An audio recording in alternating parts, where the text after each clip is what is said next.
Sugar వ్యాధి ఉన్న ప్రతి ఒక్కరు ఇన్సులిన్ ఇంజెక్షన్ తీసుకోవాలా? ఇన్సులిన్ అనేది ఎవరిలో అవసరం అనేది మనం ఈ వీడియోలో చూద్దాం.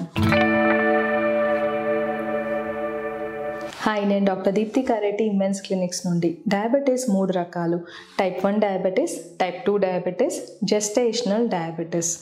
టైప్ 1 డయాబెటీస్ ఉన్న వాళ్ళలో ఇన్సులిన్ ప్రొడక్షన్ అసలు ఉండదు కాబట్టి వీళ్ళు ఖచ్చితంగా ఇన్సులిన్ ఇంజెక్షన్ వాడాల్సి ఉంటుంది.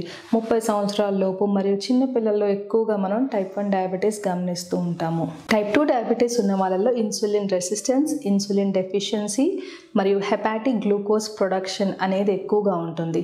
టైప్ 2 డయాబెటీస్ ట్రీట్ చేయడానికి ముందుగా లైఫ్ స్టైల్ చేంజెస్ చేస్తాము. అంటే ఆహారంలో మార్పులు మరియు ఎక్సర్సైజ్ చేయడం ద్వారా అధిక బరువు, ఊబకాయం ఉన్న వాళ్ళని ఐడియల్ బాడీ వెయిట్కి తీసుకొస్తే చాలా వరకు షుగర్ లెవెల్స్ తగ్గుతాయి. అవసరమైన వాళ్ళకి ట్యాబ్లెట్స్ ఇవ్వడం అనేది జరుగుతుంది. వీటిని ఓరల్ హైపోగ్లైసెమిక్ ఏజెంట్స్ అంటాము.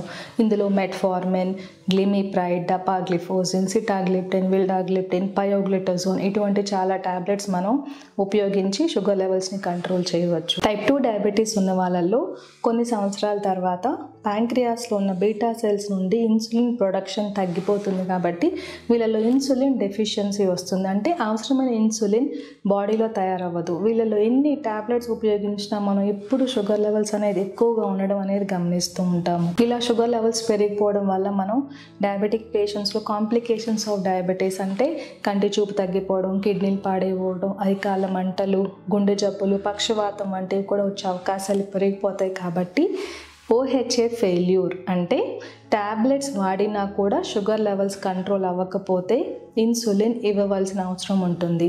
ఫాస్టింగ్ బ్లడ్ షుగర్ 250 కన్నా ఎక్కువగా ఉన్నా కూడా ఇన్సులిన్ ఉపయోగిస్తే షుగర్ లెవెల్స్ కంట్రోల్ చేయొచ్చు. కొంతమంది షుగర్ పేషెంట్స్ చాలా బరువు తగ్గిపోతూ ఉంటారు. వాళ్ళ బాడీ మజిల్ మాస్ అంతా తగ్గుతుంది. వీళ్ళల్లో మనం ఇన్సులిన్ ఇంజెక్షన్ ఇవ్వడం ద్వారా షుగర్ లెవెల్స్ తగ్గించి మళ్ళీ వాళ్ళు తగ్గిపోయిన బాడీ వెయిట్ అంతా పెరిగి నార్మల్ వెయిట్కి రావడం అనేది జరుగుతుంది.